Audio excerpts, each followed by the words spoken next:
Hey, welcome back to the Uprawr Podcast. Today's guest is Josh Terry, owner of Workshop Management, who has bands such as Mayday Parade and Amberlin. Josh also co-founded Sad Summer, a touring festival in the US that came about in response to Warped Tour closing. Sad Summer's had some massive years, with All Time Low headlining its second. We talk about how he got started in the music industry and how he's been able to develop acts over the last 15 years and still find time to create his own festival. Josh's career has been a fascinating story, so let's get into it. Awesome. Josh, thank you for being on. I think the first thing we want to sort of get into is just how you got started in the music industry. Yeah, I got started when I was in college. I was going to college to be a journalist, an editorial writer more specifically.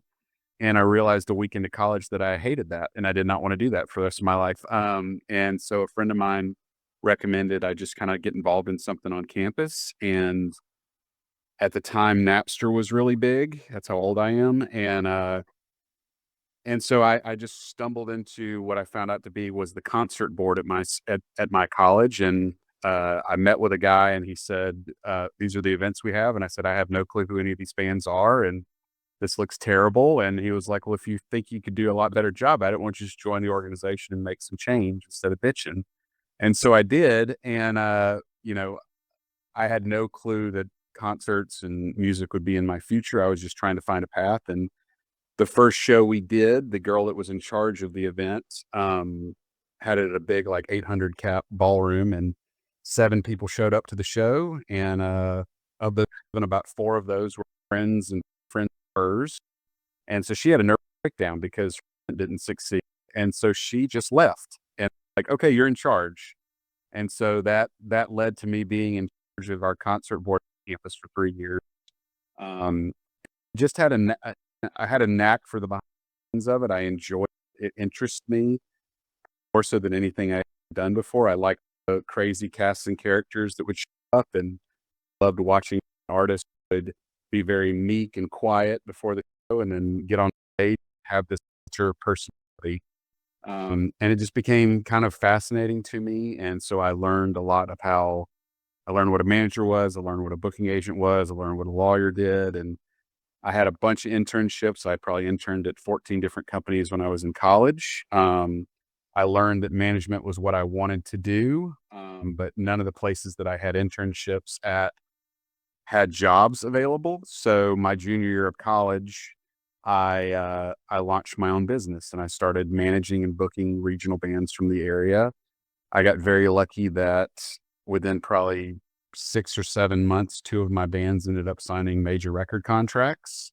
And that kind of just created the journey for me as I did that for a while. Those bands all broke up for various reasons. Either their record wasn't good enough or the label didn't support it enough, or they had to go to rehab, or all the things the bands do. And that was kind of my crash course was, okay, I'm managing bands now. Let's see where this goes. And then eventually I got offered to go on the road and tour manage. I kept managing the bands I was managing at the time. I started tour managing bigger acts and, theaters and house of blueses and arenas. And during the middle of that time frame, my small little company got bought by a bigger company in Chicago, and I got brought in to manage and also be a day-to-day at that company. And, I was there for a while and then started my own business at that point. So I've kind of been in a lot of different aspects of this, but that's how I got my start. Yeah. That's pretty cool then that you actually wanted to be a manager at the start, because most of the people we speak to are like, oh, I was in a band and we failed and Yeah. I discovered another way to stick into music. It's quite nice that you actually wanted to actually work in it and not just be a frontman that didn't get to be. Oh, I'd be the worst frontman in the world. I can't carry a tune, and I'm hate being on stage and hate having any attention on me whatsoever. So I think I just, I got very. I think timing is everything, and I think situationally, I was very lucky that a lot of the people that I worked for early in my career were, a step away from making their biggest strides, and I got to watch as they kind of deciphered with artists and navigated plans. And that just seemed very interesting to me, to be the business voice box of a band and to have to be the person that every person in the band wanted to call about everything from their merch designs to what bus or van they should get to if they should sign this record contract or not. And it weirdly felt like it fit my skill set. Um, in that way, and I could make good decisions with the input of the artist in that way. And I became fascinated by it, and it just seemed like something that I thought I could do well. And then when I put myself out there to do it, I realized that there were some areas that I was very skilled in and a lot of areas I was very green in and needed a lot of education in that way. And every step along the way has kind of taught me how to do this, I think, better and with better people. And, just like any career, there's things that go up, there's things that go down. Um, but I think it's given me a lot of perspective with the clients that I do have to try to serve them in the best way that I can. What was the sort of time period then between like how long it took between going from like you booking some college campus things to you working on actual national bands and national tours, or you tour managing national things? Yeah, so I started booking shows at my college in 2000. I think by 2003, I had my first band with a record deal. And then it probably took to 2005 before I was working, I was tour managing national acts. And then later that year, I got bought out by a bigger company that was like, okay, you can bring one band with you that you have. And I did. And And was then that they're as a like, management company or as a tour manager? Sorry. so I was a tour manager, and I was tour managing a band that was on this management company called Aware Records A Squared Management. And they had just probably a couple years earlier launched a management division. They were a big label imprint of Sony. They had signed, they were John Mayer's label home for his first 4 records. They signed Train for their first 3 records, a lot of hot AC stuff. And they had just a couple years earlier started a management division, and they were looking for a younger manager to kind of come in day to day some clients, manage some clients, and just kind of be part of the systems they grew. And I was very lucky that I knew all those guys. They had helped me when I was starting my business. I had interned for them at some point. Um, and they were like, we like what you do. We think you'd be a good fit here. And so when I finished tour managing, I basically left a show and a week later flew to Chicago with all my stuff and started. And the first things they were like, okay, we just signed this baby band called The Fray. They're from Colorado. And so within a year, that band went from playing 3 shows in Colorado to having a deal with Epic to having the biggest song in the world and playing Madison Square Garden and being at the Grammys and the Billboard Awards and MTV Awards and everything. And I was on a roller coaster of learning how to do this. I had learned how to do it on a local level, on a regional level, and now I was getting like a Harvard MBA of how to do this at the biggest level you can do it at. And so I learned a ton from a lot of really wise people, and I also got put in a lot of situations probably before I was ready for them, but got to watch a band go from 0 to 1,000,000 um, in just a matter of months. That's incredible, man. What was your position then within that once they had brought your company? So they brought me in as a manager, and so they would basically say, you bring in some stuff that you want to sign, and we're going to assign you to be part of our management team for a handful of artists. So I worked the handful of artists I got brought in for. Motion City Soundtrack was a band that I was tour managing. They wanted me to be part of the management team for that, which they had 3 other managers. So it was a lot of people in the kitchen. But the band trusted me, and it kind of helped me be a part of their touring side. The Fray was one I was brought into. And the other artist that I was brought into early was Liz Phair, who had had a bunch of hits in the 90s and was kind of creating herself into more of a pop thing.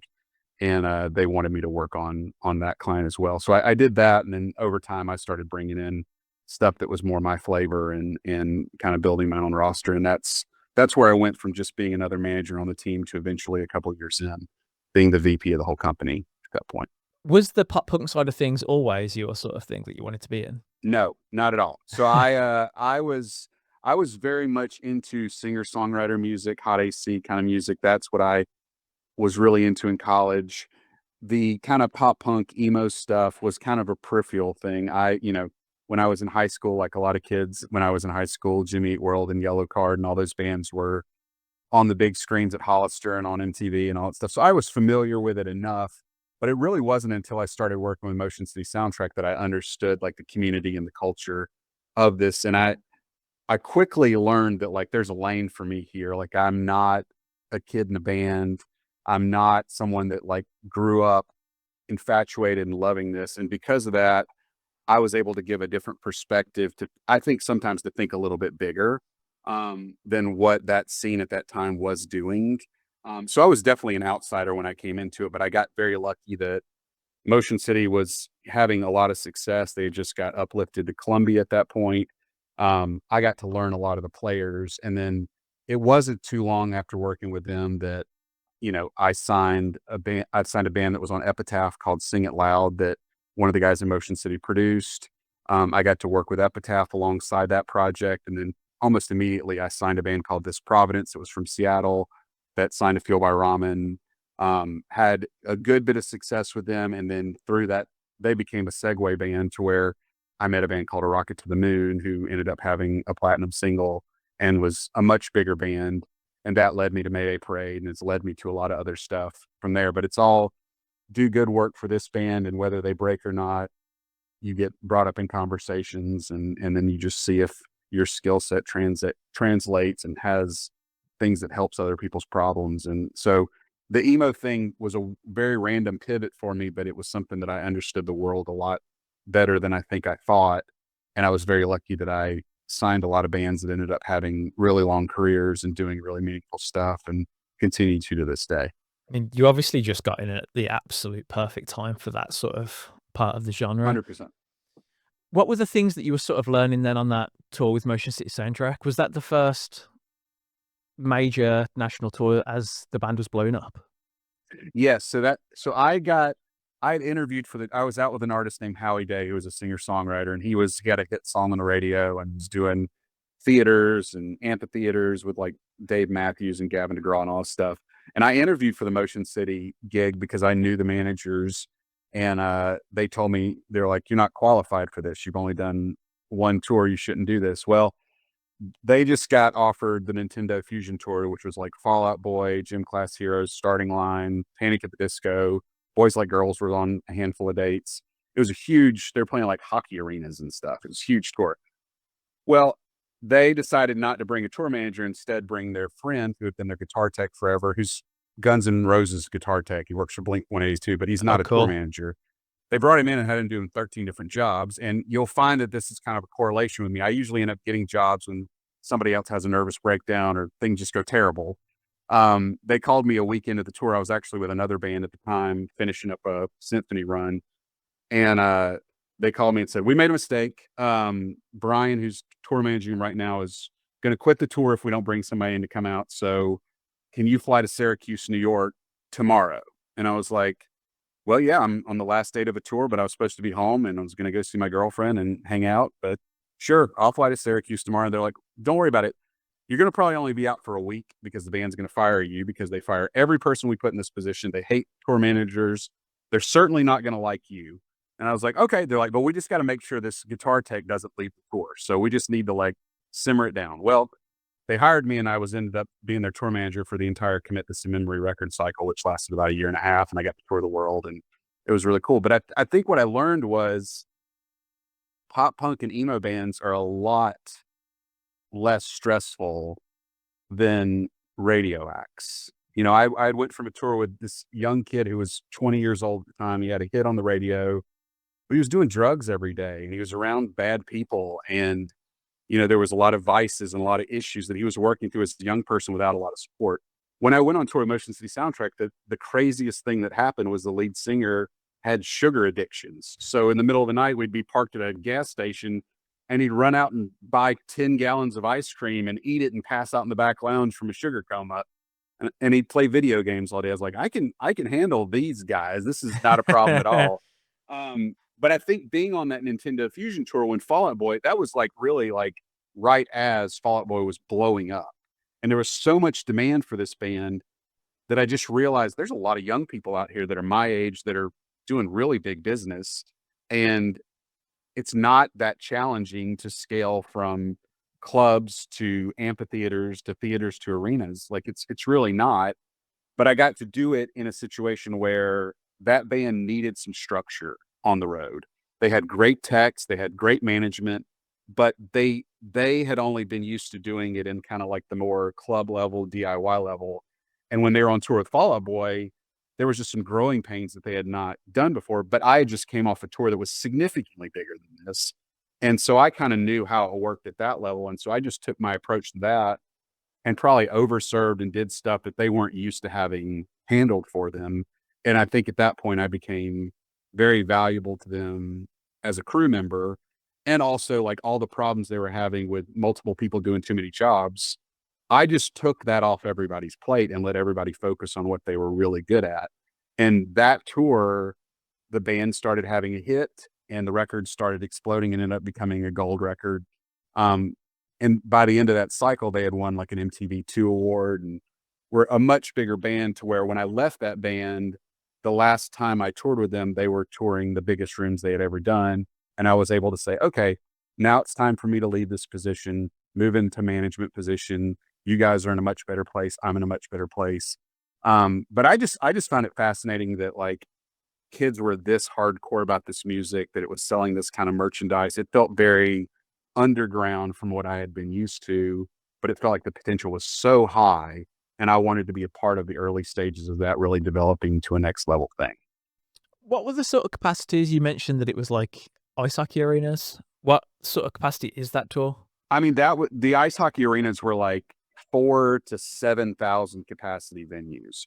So it was like, this was a big swing. This is probably the first big swing that Fall Out Boy took, and everything sold out in seconds. There would be thousands of people trying just to get in day of without a ticket and stuff like that. So it was a very, walking into that and like, my lead singer has spiky hair that's all over the place. My merch girl has like a green mohawk that's through the back. I was like, these are not necessarily my people, but like the business is the business, and I can run the business aspect of this from the road and communicate and just make everything very fluid. But yeah, the rooms were very big, but that, I had been on a tour where we were out with Dave Matthews doing 20,000 seat amphitheaters. I had been on a tour where the artist I was with was co-headlining in, 5 to 6,000 capacity rooms by themselves. So like I had gotten used to settling shows that way. So to walk into a tour where my band's a direct support act, just getting a check and not having to do all the crazy financials or everything, I was like, this is a piece of cake. And so it ended up coming a lot more naturally to me after doing something that felt a little bit higher level. But at the same point, I was able to be like, okay, we need to have a different person doing this. We got to trade out this crew person. I know how to deal with the bus company a little bit better than what you guys have dealt with. I know how to like actually do road accounting and budgeting. Y'all have never done that before. Like just stuff that felt very simple to me after a much more challenging tour, to them was something that was very needed so that they could grow and focus more on the show and writing music instead of having to hire and fire crew people and stuff like that. Like I could do that in my sleep by that point. And I was only 23. So it wasn't like I was like some nuanced person, but I had been on an experience that taught me so much that I could be a lot more helpful to that band at that point. So was that the sort of problem they were getting before then, where they were having to fire all the tour managers? Was just the level of experience that they were having brought into the team wasn't high enough to help them grow? I think to an extent. I also think a lot of these punk and emo bands get so used to being so DIY that when you bring somebody in that's outside of their scope, they don't trust them. And I think they had some people prior to me and even prior to that crew that was out on that tour that were probably deadbeats and not good with money and, would get robbed or would lose money or would not follow a budget or not know how to like just do the basics of this job. So that when I came in, I think they had no expectation from me. Like I said, the managers thought I'd be fired in a week because they're like, they're not going to hire this is a band from Minnesota. They're not going to hire some Southern guy with a drawl they're going to think you're hokey, and they're going to think the world you came from is hokey too. And they were right. And I think the band sized me up first day, but then I think when the band realized all the things that stressed them out on the road didn't even phase me, and I can make light of it and I can make things easier in that way. The stress level was so high because they had 3 or 4 guys out there doing 5 or 6 jobs. So nobody was doing their job well. Nobody was doing the job they were even hired for. They were just trying to do all this stuff. And I could come in and do just the basic tour management stuff that took so much of the load off their crew that the band realized, oh, our crew's happier. They're able to do their jobs a lot better. And this young kid is getting our management off our back, is communicating with our booking agents, communicating with our publicists, is making sure none of the issues we had before are there. We got to keep him.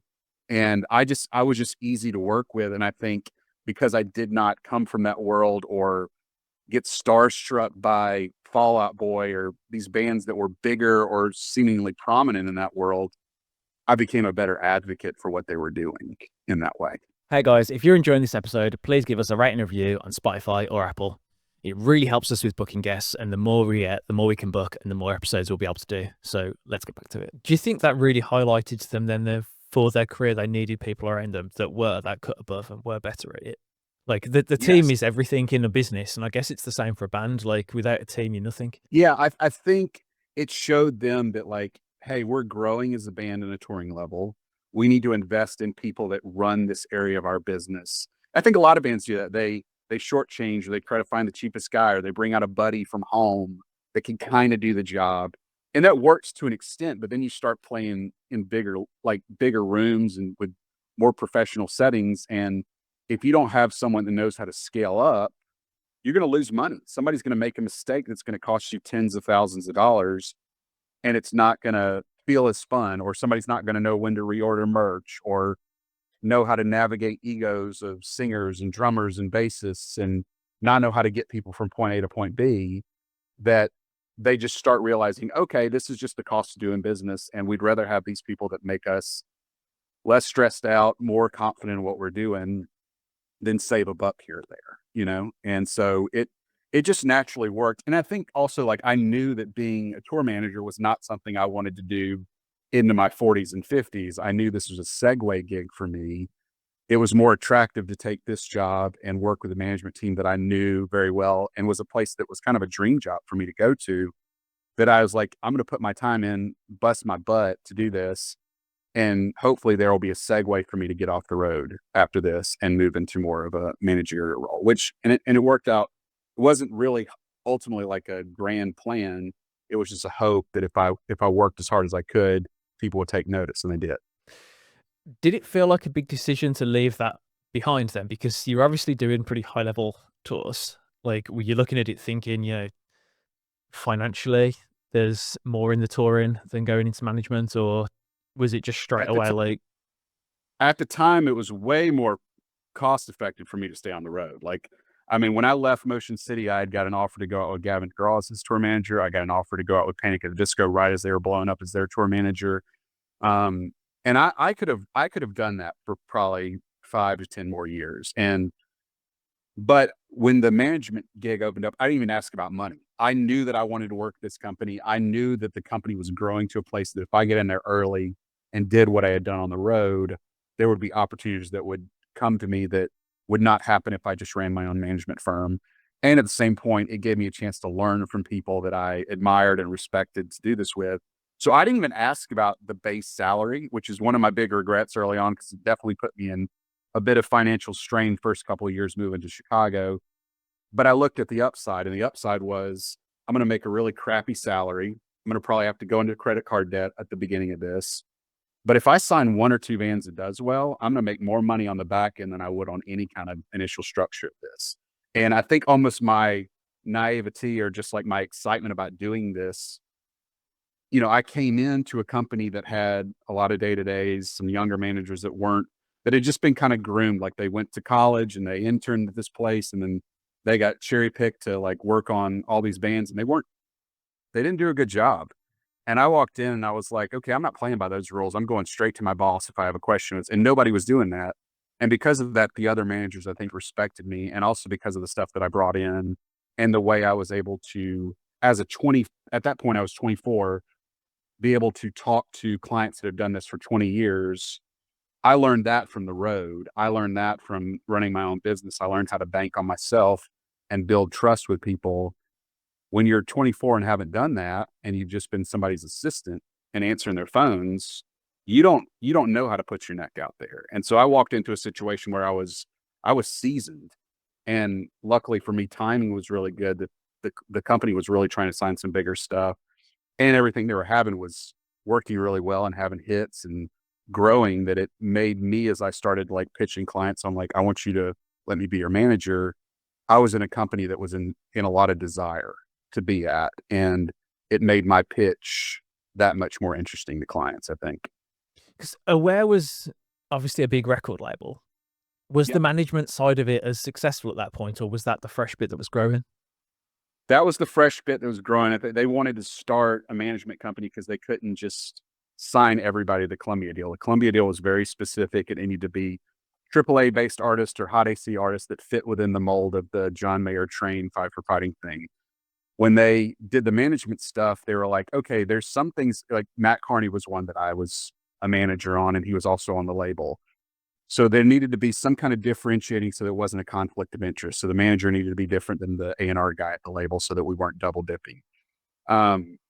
So they were trying to expand and say, like, let's make the management company as big as the label. I think the label always was a much bigger thing in that time period, but obviously like a band like The Fray and Matt Carney and Liz, and ultimately we signed like Jack's Mannequin, and Brandy Carlisle was one we had for a long time, Michelle Branch. We ended up having some very large clients for that era. And I think it was based off the fact that people had trusted Aware as like a grassroots developing kind of company that would help a band go from being on their little indie label to being upstream to Columbia. When you do that as a manager, we were using all the tools we had as a record label, but also being like, we actually speak to these artists a lot better as a manager. Why shouldn't we be in that game? There's a lot more money to it. And it just naturally kind of just worked for that era of what we were doing for that type of artist that was interested in signing with us. Yeah. Why was there more money in the management side of it than the record side of it? Because on the record side, you're only touching like the master recording side of it. As a manager, you can negotiate publishing contracts. You can be a part of the touring, which is obviously the most lucrative, the merchandising side of it. And you have a lot more control as a manager. If you're just the label and the band decides to do something that doesn't actually make sense for their career, you're kind of just like, well, we're just the label. We only put this music out and work at the radio and work it for sync and try to set it up in that way. But you only control one aspect of the band's career. As the manager, you're the CEO of everything. You know, everything from a crappy merch design gets brought to you, you got to make it better, to securing a bus, to navigating a tour with an agent, like to doing record contracts. So for us, it was better to be in bed with that side of the business while we were still having a ton of success with Sony. It was better to have something that in case the Sony deal ever went south or we didn't want to do this anymore, we had a business that was stronger, if not as strong as what we had on the label side. That makes a lot of sense. With the label then, people like John Mayer, were they breaking on the label or were they already sort of big when they were there? 'Cause there was compilations that Aware were doing. Were they finding bands for the compilations? Yeah, so the compilations is how my boss originally started the company. He would make mixtapes for his friends, and then, you know, he'd put them out. You know, he was trying to be a financial guy in Boston, hated that job. And his friends were like, we just love these mixtapes you send us because there are all these bands from all over the country that we've never heard of. And this was pre-internet, this was pre-Napster, all this stuff. And the compilations ended up getting a lot of attention from Sony and Atlantic and everything else because like he would put these bands out and the next year it's like, oh, that was Hootie and the Blowfish. Oh, that was Dave Matthews. Oh, that was Better Than Ezra. And they'd get signed to record deals and have hits. And so he became kind of like a hit guru. When he decided to do a deal with Sony, you know, he had signed a couple of things and then really like Train was the first thing that broke. He helped develop Train to being a household name. And then he signed John Mayer after everybody passed on John. And then so the first, you know, Room for Squares and all those big records were his. And by the time that John left our system, it was after like Continuum, which was one of his biggest records. And it was already through Sony, and my boss had made a ton of money doing that. So he was able to find artists before they became household names and kind of give them this trajectory of like, let's build a fan base, let's create a community. And then by the time we need to use Sony's arm power, you're already probably too big for them and they can really throw gasoline on this the right way. So I was able to learn in the system of like, let's find bands nobody's heard of and let's make them big. And to me, that was very exciting of like, there's no rules. Let's just find stuff that we think's cool. And if we feel like it's cool and we can help them find a fan base and grow it, that's great. And so when we transitioned that into the management side, it was just like, okay, we can do this. It doesn't have to just be pop or hot AC stuff. We can sign punk bands. We can sign rock bands. We had a reggae artist at some point. Like we were able to just do stuff that was outside the confines of what people thought we should do. And it was just a very fun tenure at that company to do that. What was the difference then between you and the other managers? Like with you, I know you said like you sort of broke the rules and you went to the boss and you took the sort of life experience with you. But you being promoted to VP obviously meant that you were doing a lot more than everyone else, right? Well, and I wouldn't say that. I think everybody, we had great managers at that company. We had great people that are doing, really big things. I think I was interested in overseeing the management side in a much more high capacity way than some people were. And also like some managers were like, hey, I'm gonna move, I'm gonna go to red light. I'm gonna get out. I had a manager that was a mentor of mine that was like, after dealing with bands for 20 years, he's like, yeah, I'm gonna go work for the Obama administration. I don't want to do this music thing. I don't want to talk to a musician 11 o'clock at night anymore. I'm stressed out. It's not good for my health. And then we had some people that were great managers, but like were better A&R guys, and they wanted to spend more time focusing on that. So I went from basically managing to being the VP of management to eventually, like, as our company restructured, I stayed on and just took over that aspect of both sides of the business with my employer. And so I think it was just timing, and I think the clients I had worked at a certain point when others were not working, and just the natural cause of people leave, people stay. Some people are better fit for where the company's at now than they were 10 years ago. What was the decision then to leave that and start your own management company? So, at a certain point, my boss kind of lost his love for this for a second. He got into a lawsuit with a client. It was a very kind of, looking back on it now, it was a very kind of frivolous thing where, a lawyer and a business manager got in the client's head and basically wanted them to go to a bigger firm and tried to find issues within the current deal. And when a band's young and having success, there's a lot of things that can be seen as like a breach of fiduciary duty. He got in a lawsuit that took up a year and a half of his life and just drained the fun of this. He said a lot of what he had done was he was a connector and able to help bands build a business. And over time, he became a therapist. He became the person people called to complain and vent. And he just didn't enjoy that aspect. He had young kids growing up, and he wanted to be there with his family and not have a divorce and all this stuff. So he was just, at a certain point, he set us all down in Chicago and was like, I'm going to go and pursue a graduate degree in positive psychology. And I want to focus my next 10 years on that. And so I'm not sure how long the business is going to be viable. But I'd love everybody to stay and do what you're doing, but I'm going to take more of a backseat approach. And I think for some of the managers, they go, okay, this is my time to leave. This is my time to move on. This is my time to try something else. And I stuck through it through kind of the end of our deal. At that time we were with Republic on the label side. And I just promised Greg, I said, I'll stick through this and do the last Matt Carney record here with you, and we'll see what it is. But I had a conversation with him a year before I left and was like, I don't want to screw you. I don't want to, I was like, I had all the same calls that the other managers had. Like Vectors called me, Networks called me, Red Lights called me. We've all got a good book of business, and all the vultures are swarming for our book of business right now. And it's like, I don't want to do that to you. You've been a very good mentor to me. You opened up your portfolio and your book of business that allowed me to make advances far quicker in my career than I should have. And so I want to do right by you. And he was like, okay, stick around for the next year. Let's wind this thing down, and that'll give you time to create a company name, get an LLC, get a lawyer to set things up the right way. And by the time you separate from the company, at the time Mayday Parade with Matt Carney were two of my biggest clients. He's like, Matt will be putting out a record and Mayday Parade will be putting out a record. So you won't have to start a business and be at zero, but you can start a business when they're both starting record cycles. It'll be cash positive and it'll give you time. I was already in Nashville at that point. I had left Chicago a couple years earlier because I just felt there wasn't much of a music community in Chicago. And it just felt like Nashville was closer to my family, would be an easier fit for me to be a little bit of an outsider at. And he was like, you're already in Nashville. People already know who you are. It'll be a pretty seamless transition. So it was more me and him having a conversation, him being a good human being, wanting me to succeed, and also me feeling like I don't want to just be another putz that works at a major management company and manages the bare naked ladies because somebody else doesn't want to. I want to manage stuff that's mine.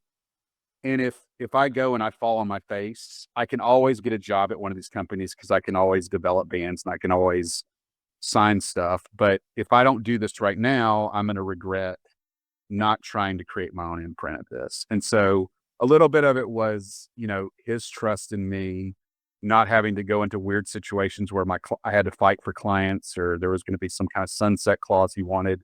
He was rich. He was fine. He was happy with what he had done in the business and he wanted to leave it in a better place. And I was hungry and I wanted to break bands. I didn't want to just like work with our roster till it died. I wanted to like go out there and hustle. And So timing of it just worked. And also there was a lot of things about when you're with Aware was predominantly a record company that was starting a management side. There was a lot of things about management I thought needed to be operated differently that I couldn't do under that system. But if it was my own name on the building, I could do whatever the hell I wanted to. And it just opened up some freedom for me. And, I was very lucky that all my clients came with me. All my clients believed in what I was doing. And it just opened up without having to be a VP of a label and a management company and just run a management division. It opened up a lot of space for me to sign stuff that was more fitting with where I wanted to go in my career versus where that company was going at that point. So just timing was everything, and it was just the right thing for me. Um, I was probably a little bit more brazen early on than I probably should have been, and probably could have looked at a lot of offers a different way, but I'm so glad I did it because it's opened up so many different avenues for me and just allowed me the comfortability of my name is on the door. People sign with us because of me and my reputation, and I'm able to build something that can be mine till I'm 70 if I want to. How old were you at that point? So that was 10 years ago. So I would have been 33. It's pretty cool to be taking those bands and starting your own thing at 33. How did you meet Mayday Parade? So I was managing A Rocket to the Moon, and Mayday Parade and them had toured on some smaller club level tours. Mayday Parade had just put out their Anywhere But Here record, which was on Atlantic. They got uplifted from Fearless. And what happened with them was the same thing that happens with every band. Their manager at the time was a good manager, but they were put in the Atlantic system, and Atlantic was like, we want you to be a radio band. Well, Mayday was, they were a lifestyle band. They were a band that, sold a bunch of neon shirts and, we're in that scene, but they were one of the bigger bands in that world. And well, they were going to make a radio record. So they started co-writing, and they started working with a producer that made Paramore's Riot. And they did all the things that a record label tells you to do. And all of that stripped away all the things that were cool and unique and special about Mayday Parade and made them like just a rock band that was not what they were. And so I heard they were firing their manager, and they were going to make they had got dropped from Atlantic, but the Warner system was going to kind of keep them in purgatory and put them in a crappy little label that they were going to be in, and just try to eke out whatever amount of money they wanted to do. And I was in meetings with 7 other clients at the time about signing them, and Mayday Parade was not the one that on paper looked as appealing. But they met with 60 managers, and I flew out to Boston. 60. They met with 60 managers because they had tried a radio thing, and people were like, this is what they want to be. And so I flew to Boston. They were on tour with All Time Low, because they were basically All Time Low's kid brother at that point. And so I flew to Boston and saw them play a show. And right before I'd got there, they had sent me a record. Before they had sent it to their A&R at their label, they were sending managers this record. And that was the record that would become self-titled. And I heard that record, and I was like, this is Mayday Parade. There were so many solid songs on there that I was like, this is a song that could be a staple of their career. This is fantastic. And they didn't co-write with anybody, and they didn't want to play it for the label because they didn't really care what the label thought. They were kind of hoping they'd just get dropped. And I met with them, and I felt like I knew those guys for 15 years. They were all Southern kids like I was. They were all hustlers. They were all very entrepreneurial, more so than any band I had ever met with at that point. They were down to do the work.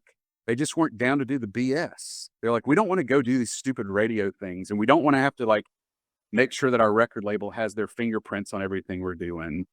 They're like, we want to make music we want to make, and we want to be uncompromising about it, and we want to run our business, and we want to be in control, because this last situation, our A&R guy, our producer, our manager, everybody took all the control away from us, and we're never doing that again. And we don't care if we break up after this, but we want to do this. And I was they had problems I could fix, and they had a vision and a passion that I could support. And so I left that show in Boston, and I called all the other bands and was like, I don't even know if I'm going to sign this band, but I don't want to work with you guys anymore. I don't even want to go down this path of trying to sign this. This is a band that I am that passionate about. And 2 weeks later, they called me, which I thought was just going to be like a second interview, kind of go through the nuts and bolts. And within 2 minutes, Derek was like, so we're going to go with you. And we need help planning a tour because we also want to fire our booking agent because he's trash. And I was like, okay, cool. And so I jumped in immediately and started working that record and setting it up and changing their touring and hiring a new international agent, a new North American agent, basically restructured their entire business and gave them control that they had not had before. And, that was 14 years ago. And the band is now bigger than they've ever been. They're a staple of the scene. They're playing bigger rooms than they've ever played before. And I think their music has never been more current and meaningful than it is now. And that's all because these 5 guys from Tallahassee bet on themselves and trusted me to do my job so they could focus on the things that they were more skilled at. And it's just been a very beautiful partnership that has probably worked. They're the flagship client we have here because they're the type of client that I want to go to fight for every day. And it's just been a very beautiful relationship that's worked really, really well. And was it just no question for them when you went on your own that they would go with you? Yeah, they had been with me for a couple of years at that point. And, I called them all before I even made this decision. It's like, I'm leaving and I would love for you to go with me. It's important. But I want you to understand what this is. And they didn't even bat an eye. They were like, we're with you, man. Like, this is working great. And it was very, very, very simple, which did my stress level a lot because when you're with another company, you think they signed with you because of this company and you call around. Sometimes that's not the same response you get, but universally with them, it was a no-brainer. So, were there any bands that you spoke to that you said you wanted to take that were just like, nope, we're sticking? No, everybody went with me at that time. There were some bands that I knew were not going to be ones that stuck around for a long time. Just we weren't seeing eye to eye in that way, or time had passed and it wasn't a relationship that was working anymore. But I was very lucky that when I left, everything wanted to go with me and see what the next steps were. And that's not always the case with other situations. But for me, I think because I think I had overseen the entire company at that point, it wasn't a real big transition from them to go just with me versus staying at the company. The company was becoming basically me at that point. So it was my staff moved over and it was simple and it wasn't really much of a headache to them at all. So which of the bands moved over with you? Oh man, I'm trying to think at that point. So Chad Copeland, who's a producer that I work with, he's been with me it'll be 10 years in May. He came along. So I had just signed him. He came with me. Matt Carney stayed with me, but he also was co-managed by my old boss. So we did that as a co-management situation. William Beckett, who was with the Academy, came over with me, but I was co-managing him with Johnny Minari, who now runs Fuel by Ramen and Roadrunner and Elektra. They came with me, and then I had like a developmental songwriter from Georgia that came with me, but we were kind of on the outs at that point. And that was it. It was small. I mean, it was a handful of artists that kind of came over that laid the foundation for what we do here. And then things, in 10 years, a lot of clients come in and out type of thing. And we've just been lucky to keep the lights on and working with things that we're passionate about. Which were the clients that came in that really helped the company continue to sort of grow? That's a good question. I'd probably have to look at my roster. There's been so many over the years. I think Mayday was a big one. Mayday's always been one that people look at and go, there's something that's really happening there. I managed 4 Years Strong for a period of time that did really well. I've had a handful of things over the years. It's hard for me I wish I could say, like, I really think about my artists right now that I have. It's hard for me to look in the mirror and say, oh, like 8 years ago, that really stood the test of time in that way. I think the clients, I've had Mayday 14 years. I've had Chad for 10 years. Everything else is I've had for 3 or 4 years over that period of time. But, it's just depended. I wish I had a better answer, but I don't. So, yeah. Are there any that you're absolutely gutted that you lost? No, because they all made room for something else. When I stopped working with Matt Carney, that was one that I'd worked with Matt for almost 10 years at that point and was very close to his family. And it was just time for me to make a change and him to make a change. And I think his career's gone on to where he wanted it to. And I'm glad for the years that I had with him in that way. But no, everything kind of, everything has a time and place. And sometimes it's not good to be somebody's manager for their entire career. Sometimes they need to see what else is out there, and you need to see what else is out there for you. Everything that I ever stopped working with or lost, and I was like, oh man, I'm bummed about this. It probably not even a month or two later, something else that was a much better fit for me kind of walked in the door, or just gave room for me to say, okay, this is what we're doing right now. And I like this a lot more. And I'm better to serve this type of situation in that sense. And if it wasn't for those doors shutting, I mean, I'd be a very boring person to talk to on a podcast if I was still managing the same bands that I was working with 20 years ago. And they'd probably all be at a place where I was not serving them in the way they needed at the stage of their career. So I think change is the only constant we have. My wife says that all the time. And I think it's so true because it allows you to really stretch your muscles and see what you want to do next instead of what you've always done. I mean, I guess then that's a good segue, because saying what you wanted to do next. I know you're still obviously doing the management, but you also launched Sad Summer. Yep. That's a bit of a departure because that's becoming a promoter. Yep. That was something I said I would never do from day one. I never wanted to be a promoter. I never wanted to run a festival. I'd always been told that's the easiest way to lose all your money. I still believe that to be true.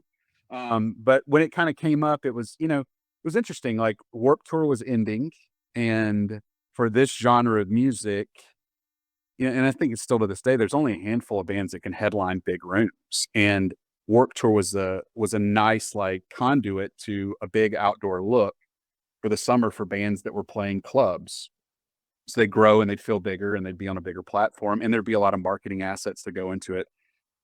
And so as we were getting ready to, my band, Mayday Parade and the Main were all on the last Warped Tour that came out. I've always been very close to Tim Kirch, who manages the Main. He managed a Rocket to the Moon before I did. And so we got to know each other through that. And then Mike Marquis, who is at CAA now, he was our agent for both Mayday Parade and the Main. And I think Tim brought it up first, but we had just a random call one day where it was just like, what are our bands going to do? Like, how are they going to grow? Doesn't seem like anybody really sees a lot of value in this genre of music. On like Live Nation wasn't putting together anything compelling, we thought, for this. So it's like, what are we going to do? And Tim just kicked around the idea, what if we did our own festival? I don't want to do it like Warped Tour. I don't want to do 2 months of like parking lots in 60 cities, but what if we did like 3 weeks of like the best markets in this genre and just put like an all-star package of the bands that should be the next Warped Tour headliners, and take away all the stuff about Warped Tour that doesn't fit our model. We want something that's a little bit more positive. We want something that focuses on the next crop of headliners instead of the dated punk bands that aren't going to sell anything, And so we started talking about it right before Warped Tour started. And then all of Warped Tour, we went to several shows and we're just talking to bands and their managers and their agents in the parking lot of, if we did this thing, would you take a chance on us? And a lot of them said no. A lot of them were like, no, we would rather do our own thing. Or, Live Nation then started saying, we're going to do a festival called Disrupt Festival. And they had like the Used and a bunch of other bands on it. And they were paying really good money. And we're like, well, we can't match. We don't have that. It's 3 guys that are basically risking their bank accounts on this thing. And we created a lineup that was like Mayday Parade. I saw the poster. It's right over here on my wall, but it's like Mayday Parade, the Wonder Years, the Main, State Champs. And they were all like, yeah, like we want to do something that feels fresh and different and smaller, like one stage instead of multi-stages, 8 bands instead of 50 bands type of thing. And so we put together some deals and we worked with some promoters and we all put money up and said, well, if we lose it, we lose it. And we were all willing to, if it really flops, be in bad places. And I think because of the timing of Warped Tour leaving, I think because our lineup was fresh, our ticket prices were affordable, and the venues we were working with really wanted to make this work. So they had some new outlet for this genre. We had a very good first year. We had a lot of bands that really opted in to try to own the festival and make it their own thing and make it something that continues. And it was just a really beautiful example of like me, Mike, and Tim work very well. We're all 3 very different human beings. Tim's a very creative person. We let Tim run with the art and the creative stuff. I'm more of an operations person. So I'm better at hiring and firing and seeing how the venue is going to lay out and look and build that. And Mike is a deal structure guy, so he was able to get the artists for the price that we could afford, work out deals with the venues to create the revenue source that we needed to get started. And then we went in with no sponsors, no real safety net. And I remember we played the entire festival. It went off great. And when the main played the last song of the last set of the last show in California, I remember I went in the bathroom and I puked my guts up because all the stress that had been riding on me all summer of like, this is going to fail or we're going to lose all our money went away. And I remember I walked around to everybody on the tour, all the crew, all the bands, everybody that we had hired and my partners. And I just went around and shook everybody's hand and said, thank you so much. I think we did a good thing this summer. And I think that mentality has carried over to now we've done five different festivals of this over the last 6.5 years. And it's weird. I think from starting something that was so DIY, something based in the punk ethos. So just, if it's not there, build it yourself. And seeing that like our festival succeeded and we profited, we didn't make a ton of money, but we profited the first year, which never happens with the festival. And seeing that the Live Nation venture, the Disrupt Festival, lost millions of dollars and bankrupted an individual was like, okay, our proof of concept worked.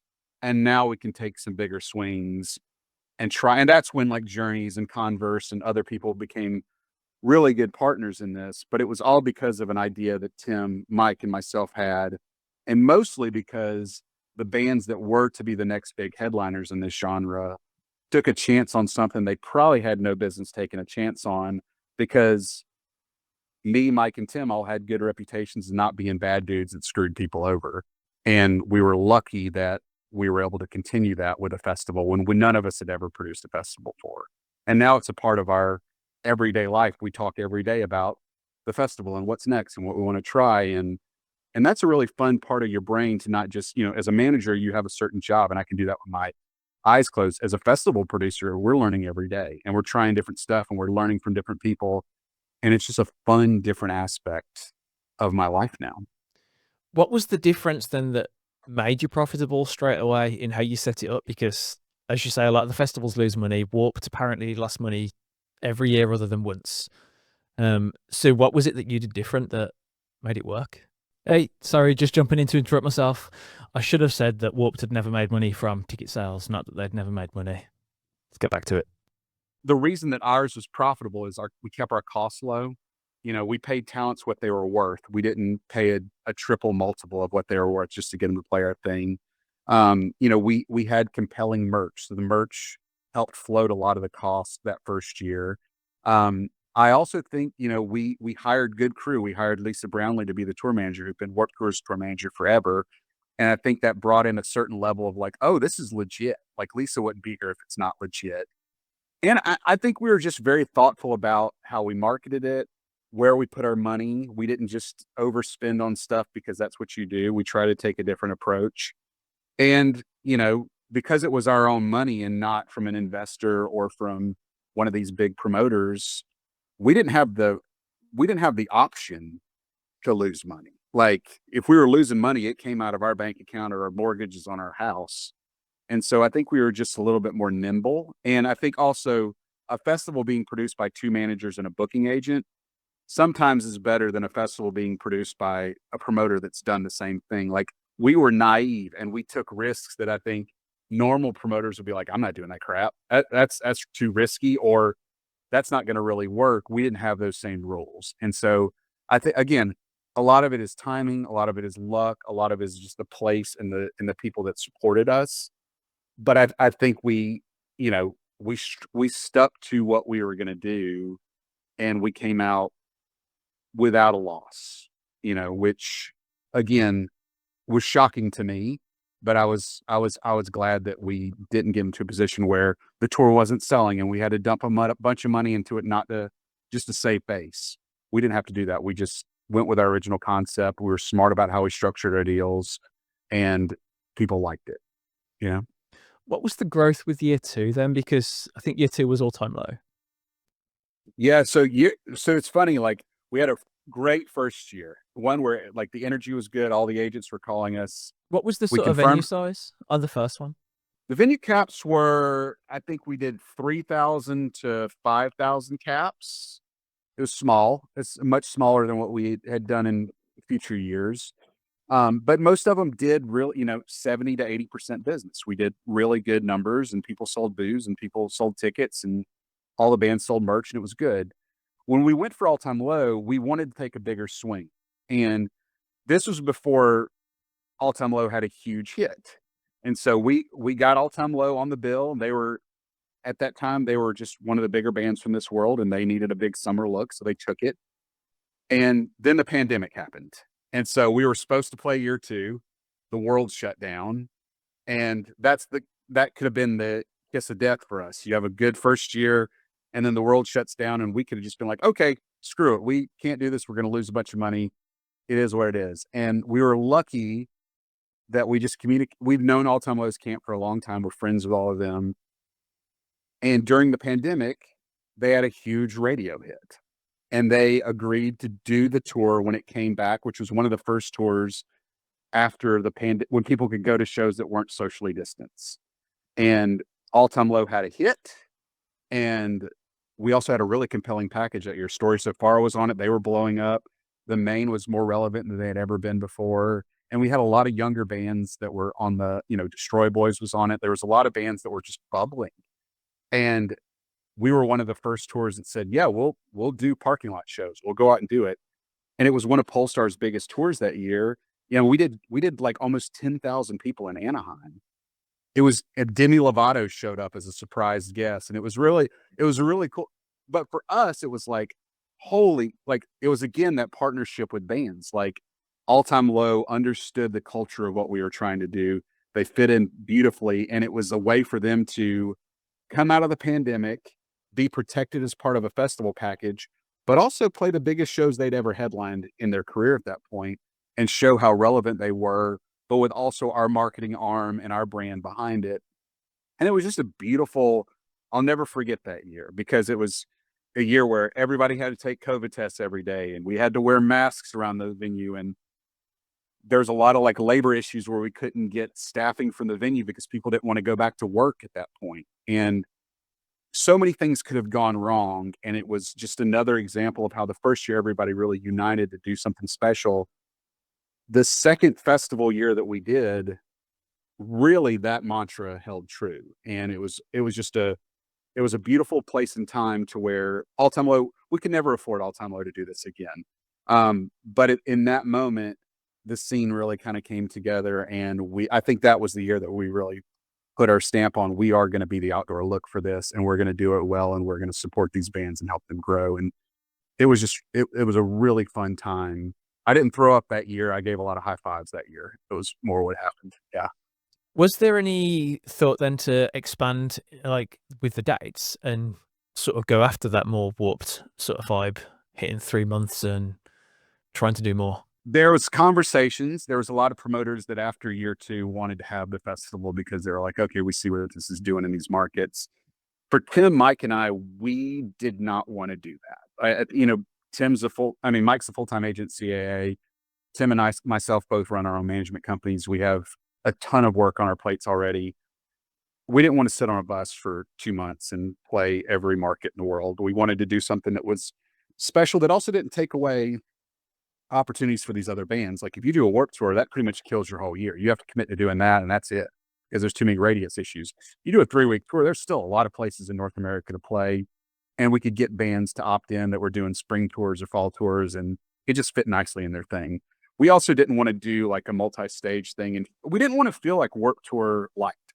We wanted to do something that was an alternative to what Warped Tour did, that kind of carried the torch, but also carried in a way that was more current to where kids were at and what they were opting into. So a lot of our focus was on, like selfie activations and fun, different stuff like that, where kids could have some stuff, but they were focused on the bands that were on stage, not just running around and missing a bunch of sets. Like the bands were the focal points.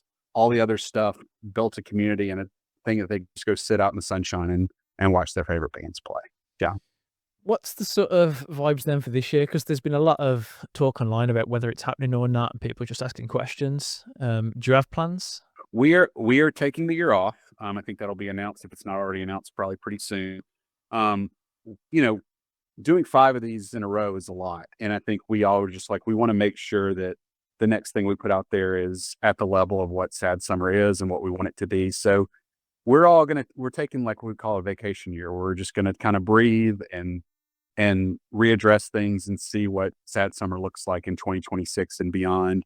And so it's a time for us to have conversations with a lot of different things that we've all thought about and wanted to do, and see what our next steps are going to be. But nothing this year, but there will be some stuff we're stewing on right now that will be for the future of it. And to me, that's exciting. Everything's got to evolve and change and pivot to a place that makes sense in the current landscape. And I think we've got a couple of really good ideas that should make whatever our next step is a really fun one for fans, I hope.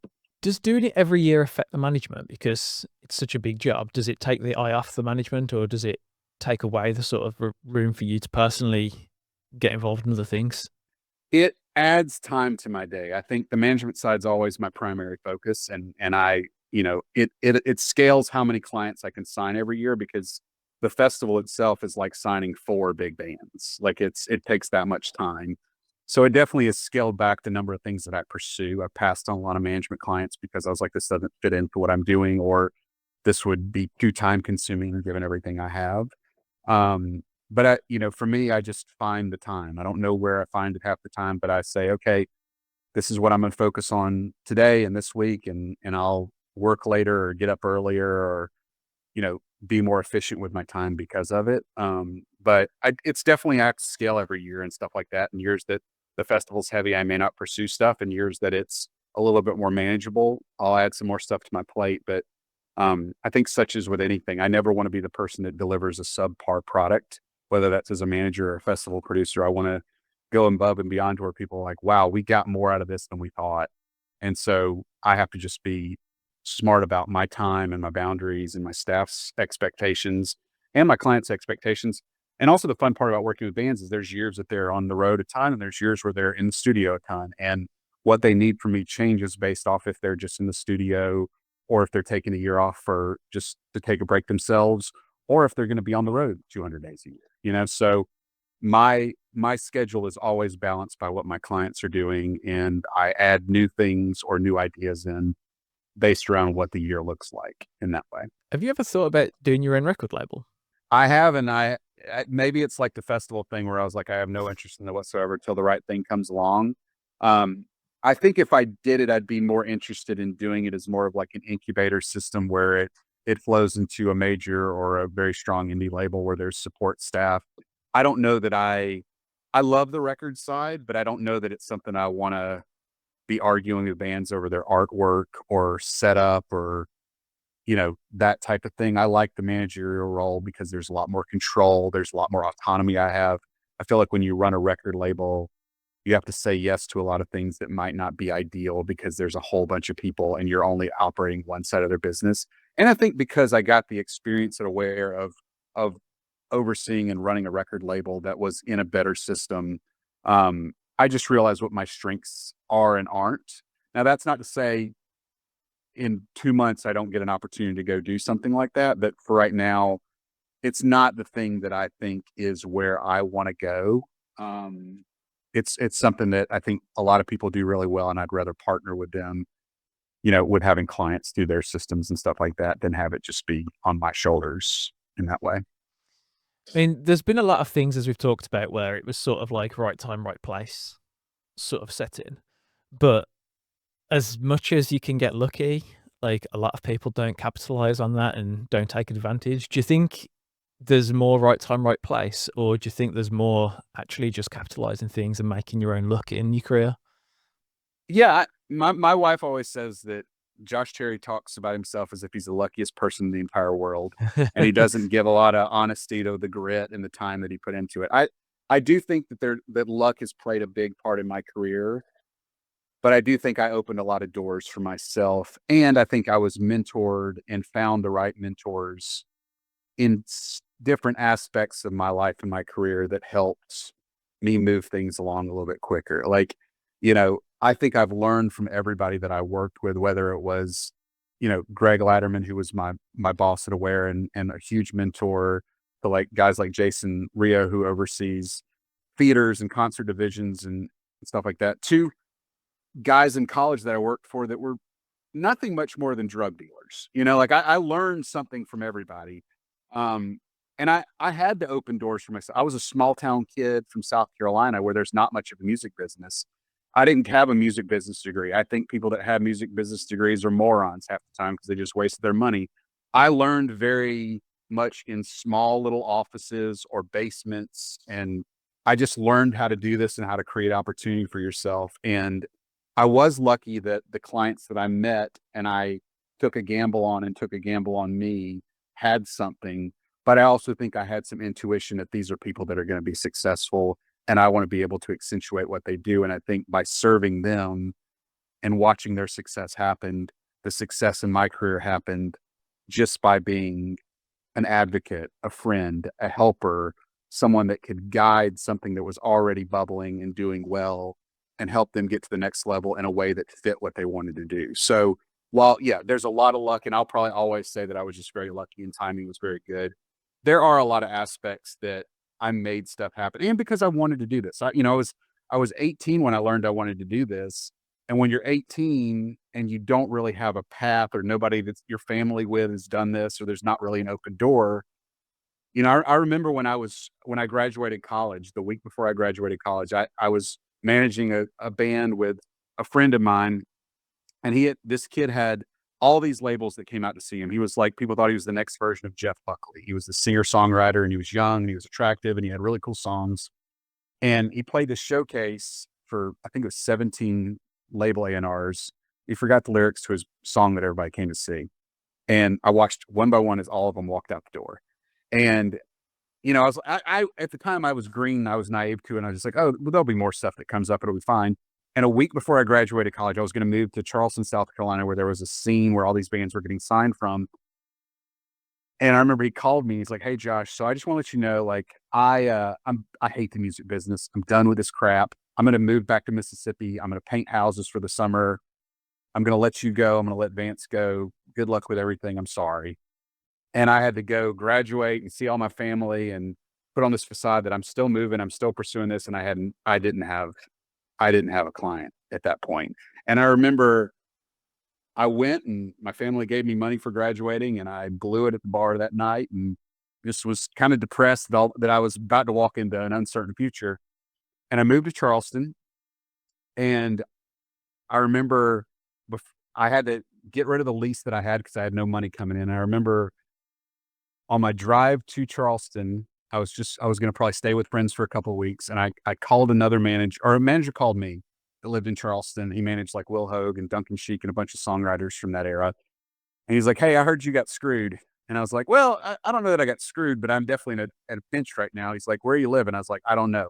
I was like, I'm going to be couch surfing for a while. And he's like, "Well, I got a band that's going on tour and I need somebody to house sit for them. You can stay there for 3 months till you figure your crap out." He's like, "Okay." I was like, "How much?" He's like, "It'll be free. Just make sure nobody breaks into their house." I was like, "Cool." So I had a place to live for 3 months. He's like, "And also, I hate what happened to you." And he's like, "I know the client and all this stuff." He's like, I got a closet in my office that if you'll clean it out, I'll put a phone line in it, and you just pay $100 a month and it's your phone line and you can work out of it." And so I went and moved all this crap out of this guy's closet, put a phone line in, and I worked in that office 7 days a week hustling for my bands. And I didn't have enough money to pay for gas every week. I had a crappy little bicycle I bought at Kmart that I would ride on the weeks that I didn't make enough money in commissions to pay my gas. I ate cheese toast because I couldn't afford meals. And that year and a half of struggling taught me how to make money. It taught me how to budget. It taught me how to not go in debt. And it taught me how to every day go in and fight for my bands, because if I didn't fight for my bands, they didn't make money. If they didn't make money, I sure didn't make money. And after a year and a half of that is when I got an offer to go on the road. And I was told, "We'll pay you $700 a week and you can keep your management clients and you can just do it from the road." And had I just gone straight into tour management, I don't think the opportunity to get bought out by Aware would have happened, because I was still hustling my bands on the road. I was tour managing bands, but I was also calling about bands that were small bands from Mississippi or Georgia or South Carolina and trying to get them record deals or trying to get them on tours. And I think people just saw like, this kid is hungry for this and needs this. And I had a lot of friends that were interested in the same things I were that ended up becoming accountants or waiting tables because it was easier to make that guaranteed money. And I made a promise to myself that the only way I'm going to pay my bills is from money that bands pay me for helping them. And I'm very lucky to say that 25 years into it, every bill that I've ever paid, every bit of my kids' college fund or every 401k contribution I have or ways that I buy my house or pay for my groceries is paid for by money that a band paid me for helping them.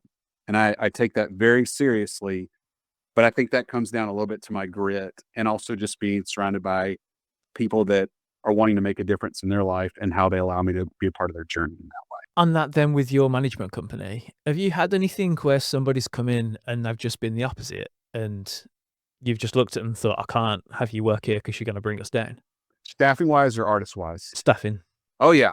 Yeah. So when the pandemic hit, I'd had full-time staff for a couple of years that, we're all young, good people that were trying to do this the right way. But when the pandemic hit, it opened up my eyes that like, there are some people that were kind of needed to go learn from somebody else or work elsewhere. And I was very loyal and I kept everybody on and I didn't reduce pay and I gave bonuses and I tried to keep people happy.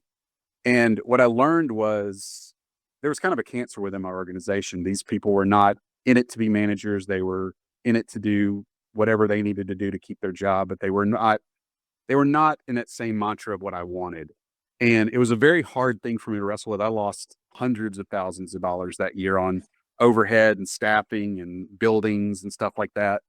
And I just remember I was talking to my wife and trying to like figure out, she wasn't my wife at the time, but we were dating and we were serious and we knew we were going to get married. And I was just like, there's got to be an easier way for me to do this. And around that time, I noticed that a lot of my friends at major labels, at other management firms, all got laid off. And so all these people that were at these bigger corporations that they thought, this is my job security, realized really quickly, there is no job security in music. And I was like, wait a second, this person needs money. I could hire them to do my social media, or I could hire them to do royalties and set up for bands, or man, maybe if I just hired a touring merchandise guy, they could do my restocking of the merch or deal with the artist better on this. And it kind of flipped my head around. I was like, why am I spending all this money on a younger staff that I have to train that doesn't really want to be here when I could just find really talented freelancers, have them do the components of my business that they could be the experts in, and I just manage this like I would a tour? That'd be more cost effective. It would allow me to get rid of this huge office space that nobody wants to come into because nobody wants to work in an office anymore. And it would give my clients a more full service approach to where it's like, hey, do you want to talk to this person that helped set up 21 Pilots digital campaign? Great. Hey, do you want to talk to this guy that does Dan Shay's merchandise business and have him oversee your entire merchandise business? Hey, do you want to work with this person that's done record royalties for 20 years and let him set up the admin and find all these revenue sources that we don't have? Hey, do you want to work with this person that's been a big branding and sponsorship person at a major management company that now is going to step on their own? And what it did was it allowed me to tie in with other entrepreneurs who were doing the same thing I was. Like, where do I use my skill sets? How do I make money? How do I work with as many people as possible? And it just completely transformed my business. And after, the pandemic was probably the worst year we ever had in business. And then the year after was probably like the second worst because most people didn't get a tour till like July or August. After that, business has been up every single year. And I think I have 12 people that are on my payroll right now that all do various services, but it was all because I had to rethink how I did the business and how I needed help instead of being like, oh, I need an assistant. I don't really need an assistant.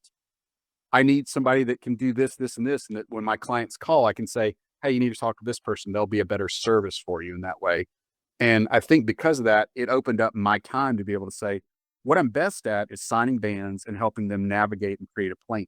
It's not helping them come up with a social media strategy. It's not telling them which of these merch designs I think is going to sell better to a 19-year-old kid. It's putting them in places where everybody they talk to is smarter than I am. And my job is to be the voice box of this band and to get their vision to come across and get all these people to do more work for them than I could do myself, or that I could do with a young staff that's just learning how to do this, that may not have the nuances or the experience to take them to the next level. And I've been so happy with that. And it's one of those things that I'm just going to double down on every year as I find new people that I think could be exceptional. I can bring them into my team, but also say, hey, if you want to do this for me, I can also find 5 or 6 other managers that you could help out to where you can make this a full-time thing, to where you never have to work for somebody else again. And you never have to be on boring conference calls or Zoom meetings. You can just do your shit. And like, to me, that's really brought in an influx of talent to my staff. Yeah. That's a great alternative way to run it. I mean, I guess then you have 2 crap years, but if that changes the model and it's better afterwards, then it sort of works out for the best. It's the best thing that ever happened to me.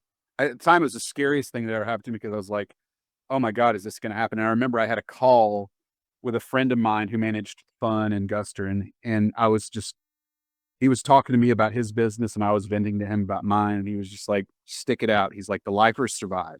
He's like, all these people that do this, he's like, music business is a bottom feeding industry. There's a lot of cockroaches that do this to make a quick buck or to get famous or to just rub shoulders with people that are above where they need to be. He's like, but the guys like me and you that just stick around have a couple of years where like you really eat it.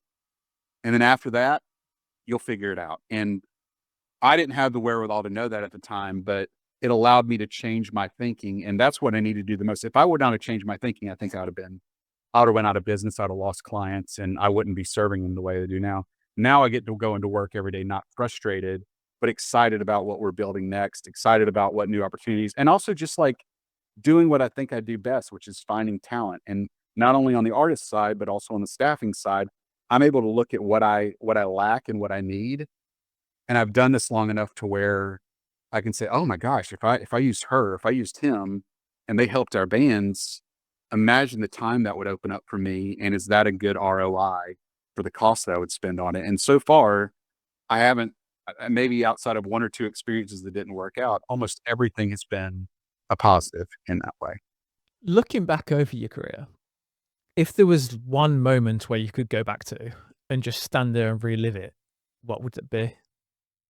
I think the moment would have been, you know, I told you there was a year where I was in South Carolina and I was managing bands out of a closet, and I got a call from a guy, the client that fired me before I went to college. That guy disappeared after we lost that client for a year. I didn't hear from him. And a year after that, 2 of my bands had signed record deals and they got dropped. And so like I was in a bad way financially, but I was pretty stubborn, and I thought I knew what I was doing. And he called me and had a lot of grace. He was like, hey, I heard both your clients got dropped from majors and you're probably in for a crap summer. You want to come out and sell t-shirts for this artist? And I was like, sell t-shirts? Screw you, man. I was like, I don't want to do that crap. He's like, I'll pay you this much. He's like, I'll pay you $700 a week. At that time, it was way more money than I was making managing your broken bands. And I was like, I don't know, man. I don't know. He's like, don't make a decision today. He's like, think on it. And I always go back to that, because had he not had the grace and not seen something in me, or he could have easily said, screw this kid. And I don't know that I would have made it out of that year. I don't know that I would have financially been able to do it. I don't know that I would have found the next crop of things that I don't know that I would have had the time to have the situation set up. But because he was kind to me and had been through this before and had recognized, okay, his ego's in the way right now, and gave me that extra day, then when he called me back the next day, I was like, yeah, man, I need this. Let me take it. I wouldn't have been promoted from a merch guy within a week to an assistant TM. That wouldn't have taken me around the country to see how this is done at a bigger level. That wouldn't have put me back in the room with the guys that are aware, to where they're like, oh, he's really doing this right now, and he's doing it at a big level. That wouldn't have got me in the bus with Motion City Soundtrack. That wouldn't have got my company bought out while I was out with them. That wouldn't have got me with the Fray or Matt Carney or any of those other clients. And that wouldn't have allowed me to be groomed by so many people that were way more versed, that could recognize that I had some talent, but I didn't have the book of business or the wherewithal to know it at that point. Had I not taken that call or just said, screw it to that guy, I don't know where my life would have been. And I'm so grateful that he was patient and thoughtful with me and saw that this was an area I could excel in, that he gave me that chance, and was also kind enough to not just hear my first bit of frustration, but was able to say, hey, kid, this happens. And just because it happened to you doesn't mean you're special, but make the best of this opportunity. And I bet if you make the best of this opportunity, more will come. And I think about that every day, because every time I get too in my own ego or get too frustrated or think I know everything, I just think back to that time that I was a moron and I could have screwed up my entire life. And I go, maybe take a breather on this, maybe come back to it, maybe look at it from a different perspective, and maybe try to say yes to things that might seem out of your comfort zone, but might take you closer to where you want to go. And it's been a beautiful lesson to me in humility, and also just always thinking about your next step before it's time to get there. Is that something then you'd give as advice to somebody that was trying to start in the industry? I think so. I think it's a much harder industry to start in now than it was when I got into it 25 years ago. There's all these music business classes. There's all these resume boosters. People look at it a little bit different way than what was available to me. But I would tell the same kid the same thing I would have thought when I was back then. Like, you could have told, there was plenty of managers when I first started doing this, like, please kid, you don't want to do this with your life. You don't want to spend all these years dealing with musicians complaining about stuff and doing the psychology of this and trying to understand, you won't have any ownership on this. Like, if a band fires you, you're left with nothing. All these managers told me this. And at that time, they couldn't have told me anything that was going to dissuade me from this, because I loved it and it excited me. And I was like, I can do this better than this person could. And I would tell the same kid that's thinking about doing this today, don't listen to me. I'm a dinosaur compared to where you're going to be at. In 20 years, do something that makes me want to work for you, but do it your own way and have some guts about you and take some risks and believe in yourself. And if there's something that I can tell you that helps you along the way, great. But do it your own way and see where it takes you, because you're going to be way more happier if you trust your gut and you pursue the things you're interested in than you are going to if some person that's older than you tells you this is the path you should do or this is how you should do it. I think anybody that's boring like that is not somebody I want to talk to every day. I think the people I'm lucky enough to get to talk to every day have taken chance after chance after chance on themselves. And a lot of times they fell down, a lot of times they failed, but it's because of those failures they've had some of their biggest strides after that. And they realize, like, one failure doesn't determine success in a career. You determine the own success in the career that you want. Absolutely, man. I think that's a great place to end it on. Before we finish, is there anything you wanted to mention or promote? I mean, I've got a lot of clients doing a lot of fun stuff this year. Mayday Parade's putting out 3 albums within a year, which is crazy. They're doing like a double release around the 20th anniversary of their band. They've got a huge tour in North America that's selling out everywhere. They're going to Australia with Jack's Mannequin. We've got some other stuff being announced in Asia coming up, and just a huge year for them. But also, like, I signed Amberlin last year. They're doing a 20th anniversary of the Never Take Friendship Personal Tour, which has done really well. They've got a re-release of that just came out last week. I'm setting up an acceptance re-record of Phantoms, and they're going to be touring this year, which will be fun. They'll have a lot of guests on that. My producer, Chad Copeland, is doing everything from Laney Records to Little Image to Sufjan Stevens to a lot of cooler stuff than what I listen to. And, I'm have some stuff that I'm going to be signing in the next couple of weeks that's exciting me that I can't really go into. And I'm also just really excited where Sad Summer goes beyond this year and what we're able to build there. And, to me, I'm very grateful that after 25 years, I'm still doing this at the level that I want to be doing it at. I'm still getting to work with people that inspire me every day, both on the staffing side, on partnership side, and also especially with my artists. And I'm just excited that I have as much fun right now that I did when I was 18 and 19 years old and green as grass and had no clue what I'm doing. Now I'm lucky that I think I have a bit better of an understanding of how all this works, but I get challenged every day to think bigger. And that's a beautiful place for me to be able to operate from and know that, like, whatever happens next, I've had a great career and I'm excited about more so what happens next than what I've been a part of. And that's cool to me. That's extremely cool. That's where I think everyone should try and be all the time. And I think that's a mindset as well. Yeah. So, I think I've been surrounded by really good people that have always had a different outlook on things. And it's fun for me to just envision where my career can go, but also just where all these businesses can go just by thinking a little bit outside the box. And it's fun to play in that sandbox a little bit, Awesome. Well, thank you so much for coming on. It's been absolutely awesome talking. just Thank you for before. the time. No, we really appreciate it. For everyone that's listened, thank you. Please like and subscribe. And if you want to watch us, we're available on YouTube. Please like and subscribe there as well. We'll catch you next time. Thanks, guys.